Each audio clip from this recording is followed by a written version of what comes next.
સુરત એસઓજીની ટીમે ઝડપી પાડેલા નકલી ચલણી નોટોના રેકેટમાં નોટ ખરીદનારની ધરપકડ કરી અને તેની પાસેથી 200 ની વધુ 2.91 લાખની બોગસ નોટને કબજે કરાઈ હતી.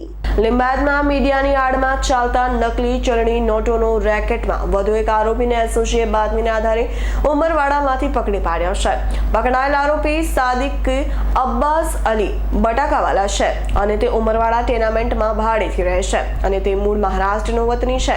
આરોપી પાસેથી પોલીસે 200 ના દરની 2.91 લાખની બોગસ નોટો કબજે કરી તેની વિરુદ્ધ કાયદેસરની કાર્યવાહી હાથ ધરી છે. લીંબાયતમાં મીડિયાની આડમાં ચાલતા નકલી ચલણી નોટોનો રેકેટમાં વધુ એક આરોપીને એસઓજીએ બાતમીના આધારે ઉમરવાડામાંથી પકડી પાડ્યો છે.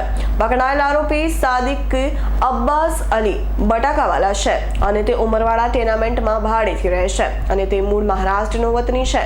આરોપી પાસેથી પોલીસે 200 ના દરની 2.91 લાખની બોગસ નોટો કબજે કરી તેની વિરુદ્ધ કાયદેસરની કાર્યવાહી હાથ ધરી છે. Bureau report S9 news Surat. અમારી તમામ માહિતીથી અપડેટ રહેવા માટે જોડાયેલા રહો S9 ન્યૂઝ સાથે.